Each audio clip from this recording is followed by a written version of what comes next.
What's going on, Dodgers Nation? Doug McCain here. You can follow me on Twitter and Instagram at DMac_LA. Welcome to the Dodgers Nation post-game show after the Dodgers' 12-game winning streak is snapped. Let me know down below in the comment section, why did the Dodgers lose today? Why do you think the bats were cold today? The Dodgers now 79-34. They're still up 16 games on the Padres in the NL West. They've won 34 of their last 40 games, but that 12-game winning streak was snapped today, one shy of the LA franchise record set back in 1965. I was hoping they'd make a run at the overall franchise record, which was set by the Brooklyn Dodgers back in 1924. We're going to break this entire game down, but tonight the Dodgers, 31 swings and misses, 14 strikeouts total. They had no answer for Singer. Singer was hitting all the right notes today. Just a filthy slider, filthy two-seam fastball. His stuff was electric. That slider down in the zone. We're going to talk about the Dodgers bats. They could just muster up two hits today for the Dodgers, and that was all she wrote. Chris Taylor got the Dodgers' first hit in the fifth, and Mookie Betts, he was able to get a double there in the eighth inning, but not anything else for this Dodger team. They were able to draw some walks, but just nothing doing. But talking about the lineup, missing Will Smith today, and Tyler Anderson, he didn't have his best stuff today, struggled with command, just that changeup wasn't as sharp, didn't have the feel for it, but he still gave the Dodgers a chance to win, and he battled all day. We're going to break down this entire game, but first, let me know where you're rocking with us. Give me your city and zip code down below in the comment section. I'm looking for that Dodgers Nation post-game show comment of the night. If you got that comment of the night, or you bring a fire take, you're going to see one of these. If you bring a fire take, you're going to hear this. Fire take. But let's get right into it, guys. I know you guys bring that fire down below in the comment section. What the hell? Cold bath. That's from Orlando.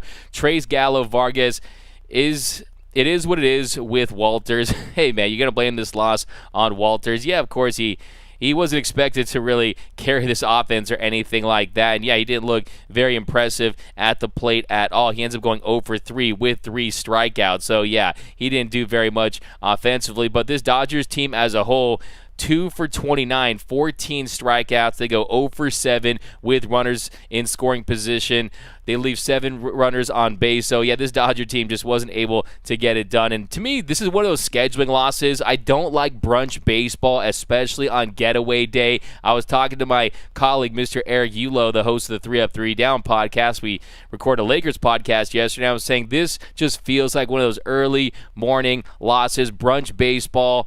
It's not good for this team, and I think that if this was an ESPN game at 4, something like that, which you wouldn't have against the Royals anyway, the Dodgers find a way to get up and win this game. But, yeah, it just kind of happened, scheduling loss. But, yeah, also got to give a lot of credit to him. Give a lot of credit to Singer. I think Brady Singer, he was fantastic today. He was filthy. I think the fact that he also gave them the length, 102 pitches, goes 6 innings, 7 punch-outs, 3 walks. And, yeah, he was just absolutely filthy. He had that two-seam fastball going. The Dodgers had no answer for that slider, too. Just a very sharp break on it, but can't win them all exactly from Kutane Clan 84. Hi, D-Mac. Hi, David Rivera Moda. By the way, if you're new to the show, be sure to subscribe to the show. Also, is your show. I'm just hosting it, the man of the fan, the human hype machine, as you guys call me, D-Mac. But, hey, be sure to smash that like button because this is your show because I got to go into your takes. Hello, D-Mac. Hi, Diane. How you doing this Sunday afternoon? Some bad calls today. Yeah, tamed. That was one of my big takeaways, too. Yes, you can't make very many excuses when you are able to just muster up 2 base hits and you're getting dominated by the opposing pitcher. But there were some pretty suspect calls during this one. They really hurt Dodgers rallies. I think you look at the 7th inning when Gavin Lux drew the leadoff walk, and then Trace Thompson, he was pinch hitting for Gallo. He struck out swinging on a slider bottom of the zone. Then Taylor, he struck out swinging on a fastball away. But then Bellinger, it looked like he had drawn a 4-pitch walk, and he was able to just reach base on that, but they call it a strike, and he ends up striking out on a slider, so Amir Garrett was able to strike out the side there, so I think that was a blown call. But then let's say he's able to reach base, then you got Walters up. Is he going to really do much with 2 outs? I think the answer is most likely no when you consider how he looked at the plate today. And then also you look at the next inning, the 8th inning, with Max Muncy, who's been maximum fire this entire August. Just he's really found his stroke. He really has found his swing. Really is figuring things out in the month of August. You're really feeling good about him at the plate with 2 outs.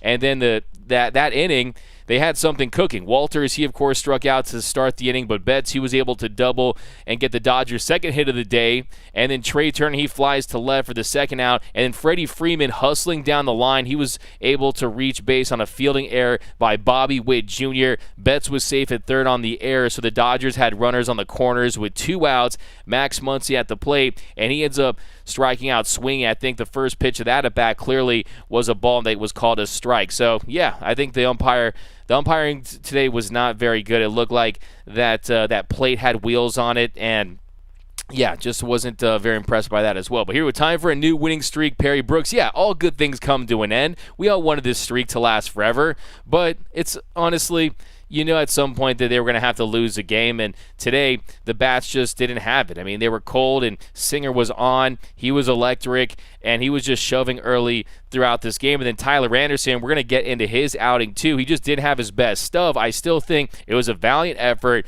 by Tyler, the outs creator, by Tyler Anderson, who ended up going 6 innings, allowed 3 runs on 7 hits, 4 strikeouts, 1 walk, 93 pitches total. And you look at him, he wasn't a terrible outing, but really what burned Tyler Anderson was those leadoff base hits. Leadoff base hits in the first, the third, and the 6th. The Royals were able to cash in on all of those, and then you jump to 3-0. That's not an insurmountable lead to this Dodgers team that they've been just dominant offensively. If you look at the run they've had in this stretch, this 12-game winning streak, they're averaging just over 7.5 runs per game, and they've been dominant. You also consider the fact that they've been averaging 11 hits per game during this stretch. So offensively, that they were able to explode. They had that capability. But when you consider in the 8th inning, the bottom of the 8th inning, Craig Kimbrell, he comes in to try to keep it at 3-0. And then first pitch, Pasquantino, he hit a bomb to right center, 424 feet. And he just absolutely hit a tank. So really, you're down 4-0 at that point. It's very difficult. Now, it was only the second home run that Craig Kimbrell had allowed all year. He had a .23 home runs per 9. That was 13th among qualified MLB relievers. But it always feels like it's always someone with Craig Kimbrell. It really does at this point. The vibes just aren't good with Craig Kimbrell on the mound this season. But time for a new winning streak. Okay, let's jump back into these comments, guys. That's okay. Dodgers still the best. Kimbrell would be good trade material. Mike, it's too late for that. Ruben, Tyler Anderson was a bit off today. Orlando, those lefty sliders. Yeah, I mean, just down and in, that sharp break, it's pretty vicious. And I think even to lefties, I think you knew in the first inning that he really had it. He definitely had it. And you saw that in that first inning, the slider that he got Freddie Freeman with, just down in the zone. That sharp late break had the depth to it. And Anthony Keene. Yo, D-Mac, happy Sunday, my dude. What up, Anthony Keene? Always rocking with us. A loyal Dodgers Nation post-game show viewer. Bob jinxed us with his tweet yesterday. Moose 1032. I want to get into that because we know Bob Nightingale. He tweets out the Dodgers are just steamrolling teams. At that point, it's time for Dodgers baseball. I mean, at that point, you just forfeit with Bob Nightingale just jinxing the world. Someone has to suspend his Twitter. Can we get someone to hack Bob Nightingale's Twitter anytime good things are happening for the Dodgers? Because, we know that he has that power to do that. So thanks a lot, Bob Nightingale, Bob Nightingale. Let's just pretend it never happened. Grateful for the 12-game winning streak. Yeah, Dave Stoffer, the reality is, look, you're going to lose games, and this team goes out there and they execute well, they compete on all facets of the game, and just offensively, there's just no weakness in this lineup. But let's not discount the fact that Will Smith was given the day off. I think it was a well-deserved day off, and at some point you're going to have to give these guys days off. That's just the reality of the situation, and I think, not having him in the lineup, that could have made a big difference because we know Will Smith is, to me, one of the best hitters. He's definitely the best catcher in the game as far as offensively. If you look at his ranks across the board, he's either leading or among the league leaders in essentially every single offensive category. And, you don't have him in the lineup. it's going to hurt. It's definitely going to have an impact. So, yeah, not having him in the lineup, and then Walters, who was basically an automatic out. He was a walking strikeout today. I mean, they should have batted him 10th today, but no, I'm just playing. I mean, nice to see him get some run, but I think, yeah, if you consider the fact that you don't have Will Smith in there, and you consider the month that he's having, the month of August for Smitty, aka I'm his stunt double. I'm his doppelganger. He has a 1,094 OPS in the month of August with 2 home runs, 4 doubles, and 11 RBI. So, yeah, I mean, you're going to miss that production. Guarantee it. Oh, no, we suck again. Moises Alvarez. Great line. Shout out to Rob Schneider. Boomer Assassin, how about that crumble? No pressure, ninth, and he still gives up a dinger. Yeah, Boomer Assassin, we talked about that. And he's a guy that has talked about how he relies on that adrenaline of being the closer. How about just relying on the adrenaline of being a major league pitcher? You really need the adrenaline of coming in a save situation? No, be a professional. Go out there, execute pitches. And look, that was the strategy for this Royals team. And they definitely were ambushing pitches. They were aggressive early in the counts, and you saw that when they had success, it was when they went out there early in innings and were able to get base hits and were able to reach base early on. That's really kind of what burned the Dodgers in this one. And, yeah, I mean, you saw bottom of the first inning, Taylor leadoff single to right center, first pitch four-seam fastball that caught a little too much of the plate, and then Witt Jr., he popped out to second for the first out, then 3-2 count to Salvador Perez. He doubles to deep center, scoring Taylor to make it 1-0 KC, and it looked for a minute like Belly was going to have a chance to cut it off, but it rolls all the way to the wall, giving the Royals an early 1-0 lead. They strike first blood, and the first time the Dodgers trailed after the first inning since they were down to the Giants a few weeks ago. So unfamiliar territory for the Dodgers these days, and then he was able to come back and get Pasquantino to ground to first, and then he gets Dozier swinging with the cutter to end the inning. But you see that leadoff base hit comes back to burn them, and then that cavernous outfield there in Kansas City, Cody Bellinger, I think he made the right play, but it looked at that play that he was going to be able to cut that ball off, but he wasn't able to. So the Royals, they go on top early, a run on 2 hits. But, yeah, what are your thoughts on Tyler Anderson in this one? I want your grade for Tyler Anderson. We got some more area codes, zip codes. Pasadena, California, Boomer Assassin. Neil before Zod 21, 9 the year from La Quinta, California. Neil from Honolulu, Hawaii. Switch it up. I like it.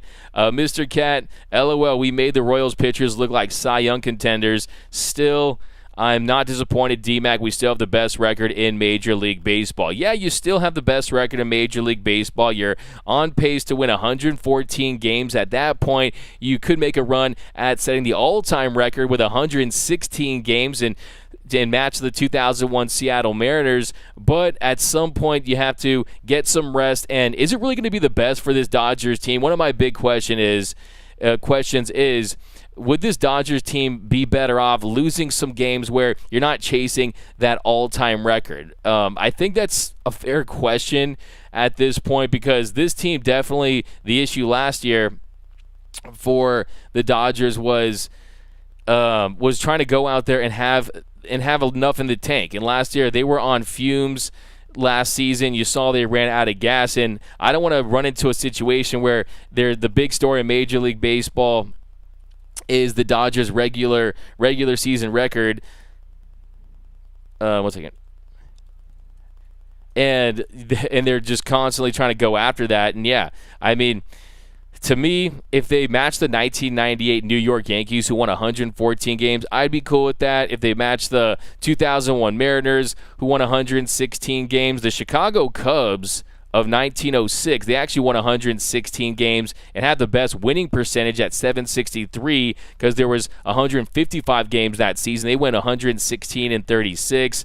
Or you got the Cleveland Indians and who won 111 games in 1954. The 27 Yankees, 110 games. If you get anything in that realm, I think that'd be very impressive. I picked the Dodgers to win 107 games before the season started. So I think at this point, they're just going out there, and this team hates to lose, and winning is really contagious for this team. So it's kind of the rest versus rust debate for this team, because they have the division locked up. The Padres, they're distant third. By the way, give me all your thoughts on Fernando Tatis and the San Diego PED Rays? Let me know down below. I want all your thoughts on that. But here we go. D-Mac, meet and greet at a warehouse shoe sale. Alfonso Lucio.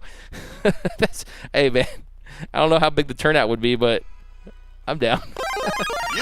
We still can't win them all. Mr. Cat, 12 straight felt so good. Let's start another one. Absolutely no Will Smith, no offense. Hector Ramirez, so sad. Hector Ramirez, look, okay, lift your spirits. This team is still the best team in all of Major League Baseball. They just came off this dominant stretch, and yeah, I wanted the win streak too, but it just didn't happen. It just didn't happen for this Dodger team. And I think, like I said, you combine the fact you got a hot pitcher for the Royals who was electric today. He had the Dodgers batters just flummoxed. They had no answer for that dirty slider, for that electric two-seam fastball, the swing and miss, a season-high swing and miss for the Dodgers, 31 swings and misses, 14 strikeouts, just 2 hits. And you look at this stretch, over 7.5 runs per game, over 11, averaging 11 hits per game. This team offensively was just exploding each and every night, and it just wasn't the case tonight. And you combine the fact that the umpire, too, some of those bad calls, I think, hurt them when they were trying to put together some rallies, and they just weren't able to just get those runs that they need. And they get their the fifth time this season that they've been shut out in a game. The last time was against the Rockies last month. So if you look at this team, though, I mean, they still have a pretty comfortable lead when you consider best record in all of Major League Baseball. Definitely have a comfortable lead in that respect. Still, they're sitting at 79-34, 5 games up from the Mets, 5.5 games up of the Houston Trash-Terisks. And you look at that run differential, a 247 run differential. That's best in all of Major League Baseball. And yeah, this team, they've been fantastic all season, and yeah, it's and look, it's going to be an interesting series too. You got Urias and Peralta. You're going to face Burns, some really talented starting pitchers, and kind of my focus is going to really come to how is this team going to perform against elite starting pitching, because you can't expect that in the postseason. You're not going to see 11, 12, 13 hits per game. What do we say? More hits than KC Kasem, right? You're not going to see that. More hits than the Beatles. You're not going to see that with this Dodger team in the postseason, because the talent it increases across the board. And today, they look like they were dominated. They really were dominated. But at the same token, it's the Royals. It's brunch baseball, which I'm not a big fan of. But here we go. Crumble would be a great closer in OKC. Boomer Assassin. Yeah. Okay. Hey, D-Mac and Dodger Nation. What up, Carnivorous Lunar Activity? Perfect day. Shout out from the Eastern Sierra. Frustrating afternoon, but it was bound to happen. Tony Corsararo. Yeah, sometimes it's like, hey, let's get that loss out of the way so guys aren't pressing, so guys aren't kind of building on that streak. But on the flip side of that, when you consider their comfortable lead, like we just talked about, a 16-game lead in the division, a 5-game lead for best record in all of Major League Baseball, having that streak continues to keep guys alive and motivated. And I can tell you, this team had in the back of their mind that they wanted to set the new streak, which was 13 games. A 13-game streak was done twice by the Koufax-era Dodgers, most recently in 1965, and the all-time streak for the franchise, 15 games, set by the 1924 Brooklyn Robins. They were still the Robins at that time, and their manager was Wilbert Robinson, so that's why they had that name. Bob is a boob. I like that. I like that from Boomer Assassin. Finish him. Boob just jinxed us. Dodgers partied too hard last night. That's from XTOCs over on YouTube. We got Alex Renteria. Got to look at the available closers this offseason to build up one from the organization. That's from Alex Renteria. Yeah, that's a fair point. I mean, Craig Kimbrell, he's already going to be on a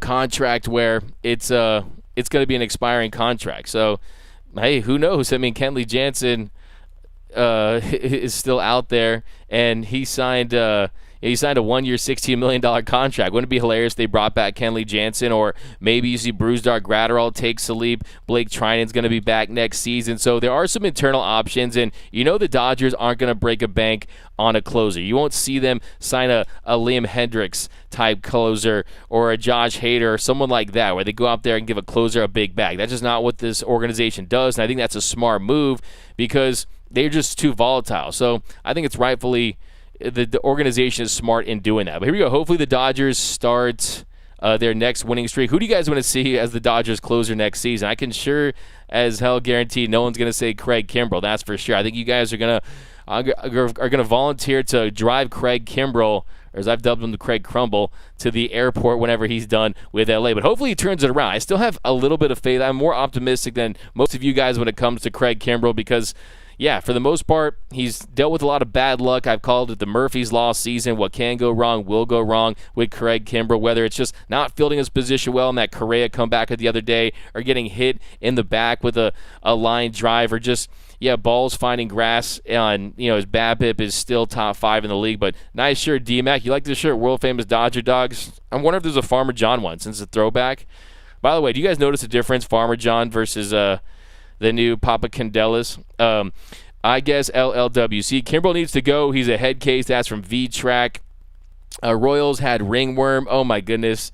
That's going to be the comment of the night. That's going to be the burn of the night so far from Nick over on YouTube. Yeah, the ringworm excuse by Fernando Tatis Jr. was one of the lamest things I've ever seen or heard in recent memory when it comes to bad sports excuses. I think Fernando Tatis Jr., why are you trying to get that ringworm to go away? Because I'm pretty sure that's the only ring you're going to get with the San Diego Padres. So, yeah, I think that was such a lame excuse. But Nick, was Bellinger blazed? We all want that 13th win. Dodgers are tired. We had a really good run. That's from Mr. X. Yeah, you just want to put together these runs. And, hey, one streak ends, you start a new streak. And, hey, maybe this team's just going to go out there and they're going to continue to perform. And today, the bats just didn't show up. The bats just they got dominated by Singer. He was hitting all the right notes there on the mound. And the Dodgers just really had no answer. And then later in the game, they just couldn't put together that big rally. Trey Turner, he hit that shot that looked like it was going to be a home run over the center field wall on Singer, and that stayed in the yard. But D-Mac, where'd you get that shirt? Man, I think I got this shirt at one of the Dodgers clubhouse stores in Santa Monica. You want it, man? Here, I'll just throw it in the screen. No, I was playing. Brewers, Padres, Mets, bunch of tough teams that are left on the schedule. BC, yeah, it's going to be a big test for the Dodgers, and I think that it's a good thing because, yes, they haven't faced the Brewers all year. You have that highly anticipated matchup with the New York Mets. You know they're going to be up for that series, especially when you consider it's at Citi Field in New York City. You got Scherzer, DeGrom there back in the mix, and that team is a team that has World Series aspirations, and they're a team that will probably be judged by their successes or failures in the postseason. Their barometer of success is winning it all. So I think that's going to be a big matchup. And I think it's good that that's how the schedule lines up because you're in the dog days of August. You want to keep things, you want to maintain that focus. And as much as you try, as much as you go out there and say, hey, I'm a professional, I'm going to put in the work, I'm going to grind it out. And this team has nothing but high character guys that put in the work. But I think having those big teams on the schedule is only going to help this team to really keep that fuel and keep that fire lit. Damn, ringworm, should we fire Roberts? Hey, man. PED Fernando, that's from Carnivorous Lunar Activity. Roman LA saying, PED Fernando, stand the Rams fan. Hey, you must be excited. Your Rams are coming up. For all the negative media peaking too soon nonsense, I mean, my whole take on the peaking too soon thing is how can you peak too soon when you're not even at full strength? So I think you're still going to get Blake Trinan back, who had a rehab start. He looked really good. He's still filthy. Dustin May, he's been the filth freak. Pennywise is going to be back soon. Dustin Mania is coming to a ballpark near you. And I think Walker Buehler, he's been kind of working in silence, and you're not hearing too much about Butane, but if he comes back and he looks anything like he did in previous seasons, then watch out. I think this team still has the reinforcements coming back to where you really can't say they're peaking too early. Now, I understand when it comes to wins and losses and offensive production, but you still have Max Muncy, who is hotter than the devil's armpit right now. You could cook a fried egg off his bat at this point of the season. He's looking locked in. That step back would make Steph Curry proud with the adjustment that he's made. So if he can get it going consistently, and Justin Turner and Will Smith and Max Muncy and Mookie Betts and Trey Turner, I mean, there's just so many talented bats up and down this lineup. And yeah, to me, I think getting the pitching squared away, and I think one of my biggest takeaways from this series was Tony Gonsolin's performance yesterday. We keep waiting for that shoe to drop where the Catman is no longer going to be the great Catsby with his workload where every time he goes out there, he's setting a new career high in innings pitched. So he continues to go out there and pitch well, and I'm very encouraged by that. And today, Tyler Anderson, like I said, the issue with Tyler Anderson was those leadoff base hits, just not having the command, just not having the feel for that changeup, not getting that swing and miss down the zone that we've seen with that changeup, with that filthy vertical movement. Here we go. I mean, usually that changeup is going up and down like the stock exchange, and today it didn't have that same bite to it. Sports bettors score big today betting on the Royals. Will Fuller. Vibey, this next series is going to be a heat check. Looking forward to it, Vibey. I like that. I'm going to give you some fire for that. Definitely a heat check. I prefer daytime baseball, BC. I like daytime baseball. I think it's brunch time baseball that I'm not a huge fan of. A split would be great from Nick over on YouTube. DeGrom is fragile and Max is old. Those are good points. Those are fair points, and we'll see if his arm will just go Undertaker and die in the postseason, and then he'll come out of it when he has to sign that new contract, okay? 0 runs is really pathetic. I see what you did right there with the 0, David. That's a fire take. You can get one of these. Fire take. Nothing to worry about, Jay Silva over on YouTube. V-Track, just get rid of Kimbrel. Provide ultimatum, 3 and 3 outs to redeem himself. The key to Kimbrel is don't swing. Everyone knows it eventually. Learn how to spell David LMFAO. No one can overcome the boob curse. That's from IC. Yeah, this is all Bob Nightingale's fault. Bob, just keep the Dodgers out of your Twitter. Just leave us out. Don't anything Dodger related. Don't tweet about the Dodgers. I'm telling you. Or just we got to find someone that can hack his account. I mean, come on. They hacked Jeff Passan's account before he announced the lockout news. You got to find a way to hack Bob Nightingale. Okay. We got no Jansen, please. That's from Darren Elliott. Yeah, I'm not a big Jansen guy, but I think that the door is still open, but I just don't. I think that chapter has been closed. BC, maybe investing in a real closer isn't such a bad thing. And we got there we go. But we got what's in, guys? LA pick up a full game Blake. Try enhancer has closer. Boomer Assassin. You get some comment of the night. Love for that one.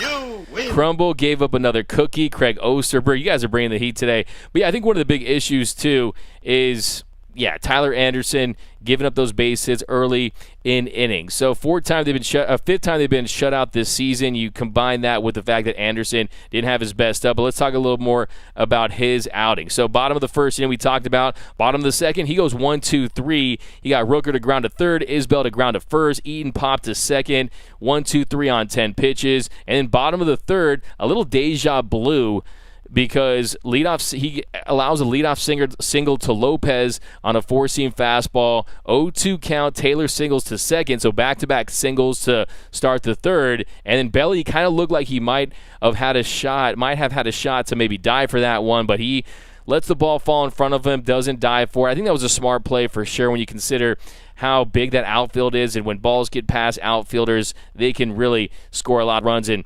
advance. So smart play there. Then with runners on first and second, Witt Jr., he grounds into a fielder's choice to Anderson, and they get Taylor at second, and Lopez, he advances to third. They had a shot for the double play, but Anderson didn't get it to Lux quick enough, so he wasn't able to get that exchange out, and it almost looked like it was the way they were positioned in the shift, Lux wasn't in the best spot to get a lot on that throw. So that turns out to extend the inning even more. And then with runners on the corners, first pitch to Perez, Anderson plunks him with a fastball inside. That load the bases with Pascantino,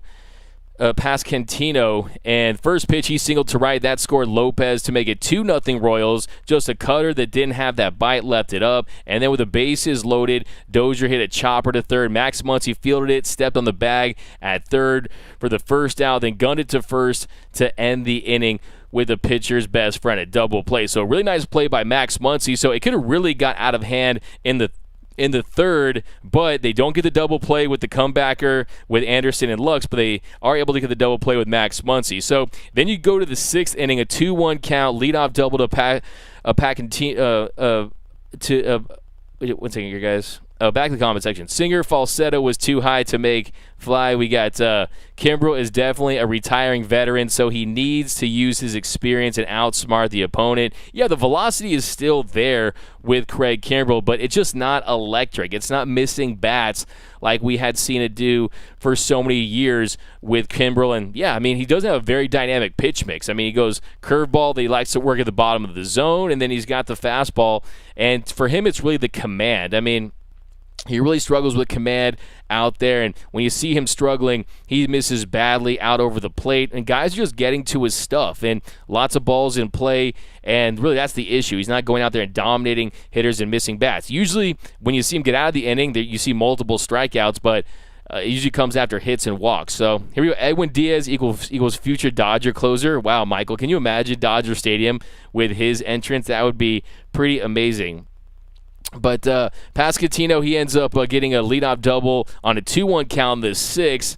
Another cutter that just really didn't have that same bite to it that we've seen in the past. And then Dozier, he grounded out to second for the first out. Then he got Rooker looking at a changeup for strike 3 for the second out of the inning. Then first pitch to Isbell, he reached on a single to second to score Pasquantino. And then Lux, he had a chance to make a great play on it, didn't make a great play. So we've seen this team make a lot of great defensive plays during this stretch, and nothing that you would consider errors at all whatsoever, but just not able to really make those big-time game-changing defensive plays. I think the Muncy double play was big, but not enough of those when you consider that runs were at a premium, hits were at a premium, but you can't make too many excuses when you don't put up any runs. You throw up a donut out there. So they end up taking a 3-run lead on that one, and then Eaton, it looked like it threw him out at second, but they overturned it. He's still second, and then he ends up striking out Eaton for his 4th punch out of the game. So, with Eaton at the plate, I mean, when you talk about, and then let's go jump back in the comment section. The Worm turns San Diego PED Rays, 1981. I was there. LMAO at Pennywise. Yeah, I'm telling you, man. He's Dustin May. He is. There's a lot of expectations, a lot of pressure on him, but to me, the most encouraging thing is the swing and miss is still there. His ability to miss bats and dominate hitters, that was the big improvement that he made from 2020 to 2021. You saw a strikeout rate go from a little over 19% to over 37%. That was a massive leap for Dustin May, and I think that is going to be the difference for him on the mound. Is they need another pitcher that can go out there and dominate the opposition with high velocity, with just filthy stuff. I mean, his stuff is just straight sorcery, moves more than a military family. Just look at what he did to Manny Machado, just taking his soul out with a filthy strikes out back in 2020. So, yeah, I'm very excited to see him back in the fold. But, 3 runs for Tyler Anderson, and then, like I said, we kind of talked about it, just not enough offense for the Dodgers, just 2 hits. But let's talk about get your takes on the Fernando Tatis.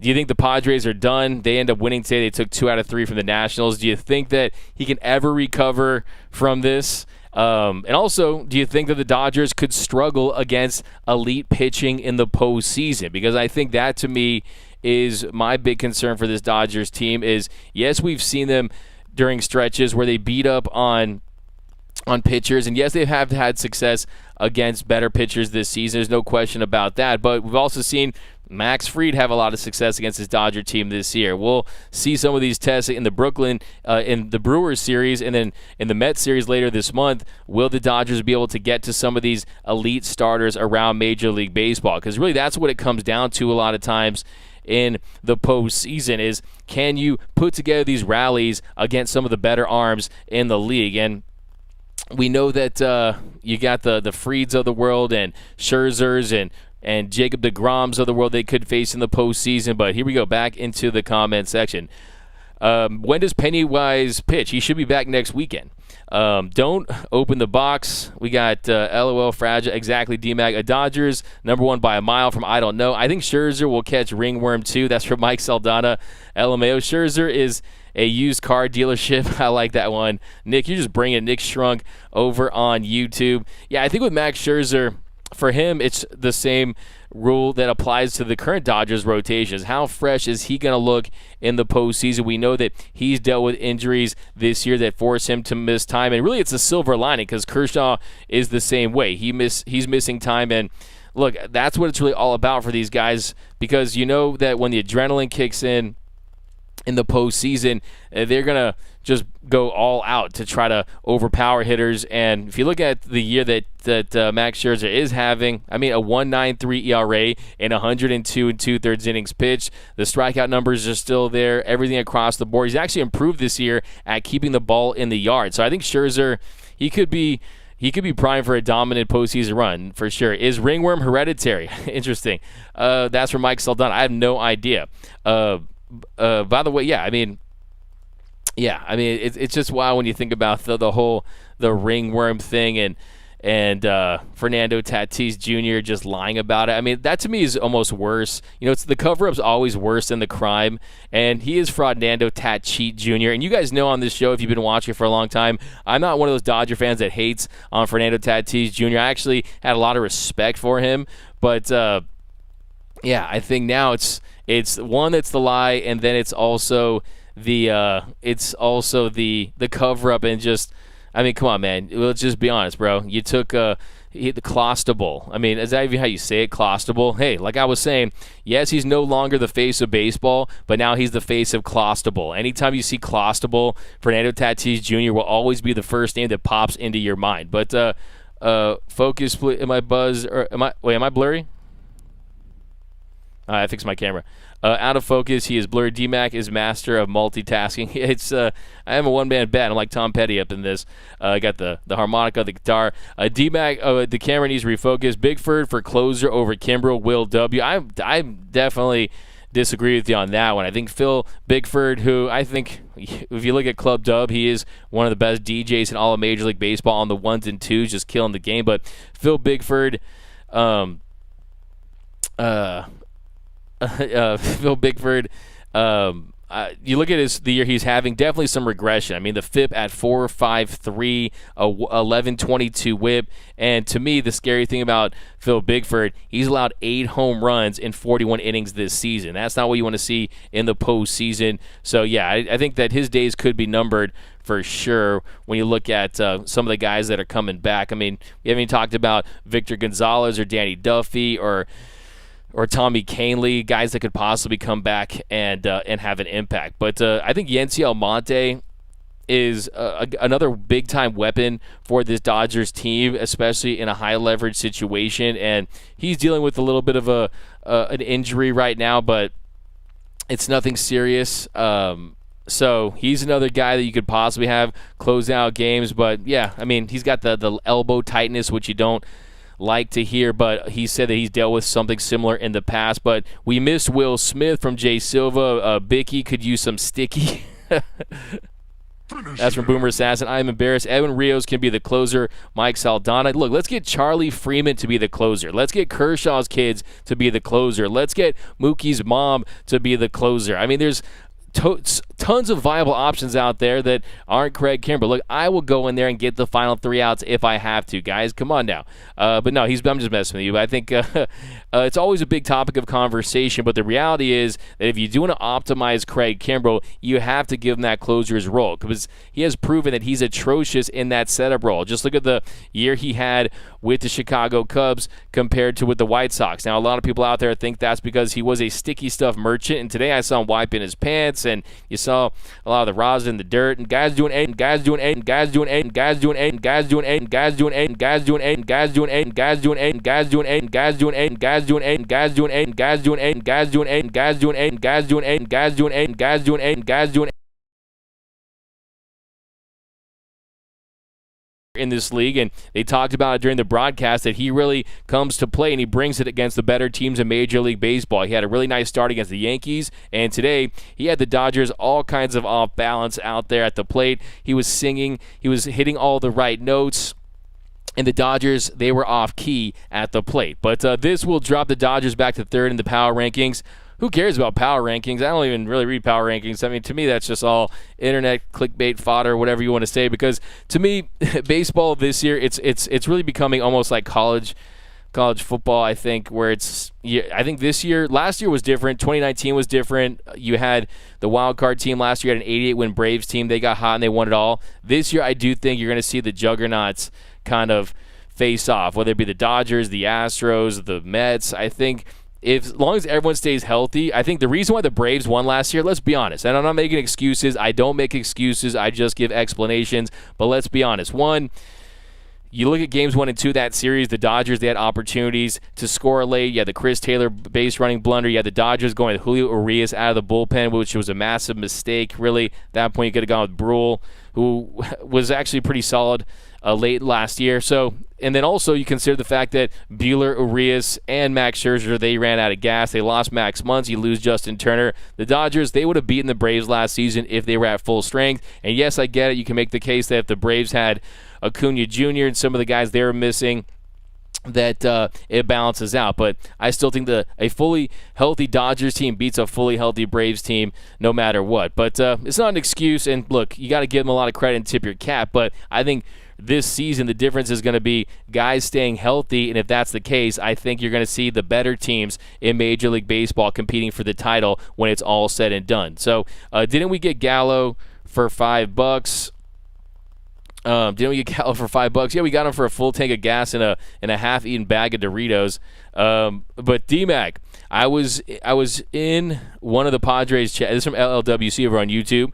D-Mac, I was in one of the Padres chats last night, and I mentioned whether or not Tatis was juiced when he hit that bomb out of the Dodgers pavilion roof. Someone said he tested negative last season. I think it's really interesting. I mean, how long he's been on the juice. We know that it's possible. I mean, if you look at his body, his frame, it's not like he's undergone some type of Barry Bonds level change where basically Barry Bonds looks like at the end of his career, he was looking like a mascot. That's how big his head was. By the way, didn't you love the mascots sitting behind home plate in the first inning? You had the Coyote, he was like throwing popcorn on his face. You had the Twins mascot was trying to hurry up Tyler Anderson. I just love seeing those mascots. By the way, hopefully they didn't die of a heat stroke because it must have been pretty hot in there. They were probably cooking. But Friedman is the man from Henry Vega. Almonte is who you guys want to see as the next Dodgers closer.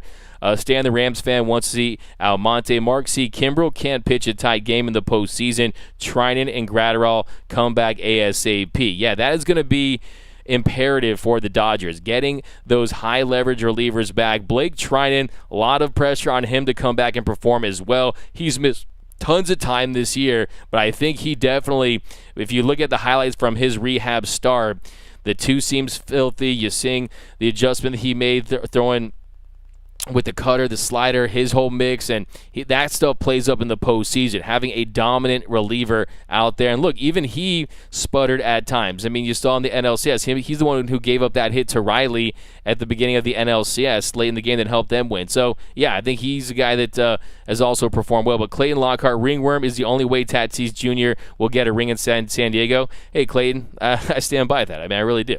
That organization is cursed. I think it's fitting. That's the Clippers and the Padres. And by the way, I'm not even hating on the Clippers. My Clippers friends, they tell me the same thing. They think they're cursed. But the Charlie to close, yes, from Dave Stauffer. Kimberly or a ham sandwich, Roman. I'm asking you guys. D-Mac, you're stuck. Yeah, I think I got to fix this. Let's sign Randy Johnson for the closer's role. That's a fire take. That's a winning take tonight for sure. Give you that one. You win.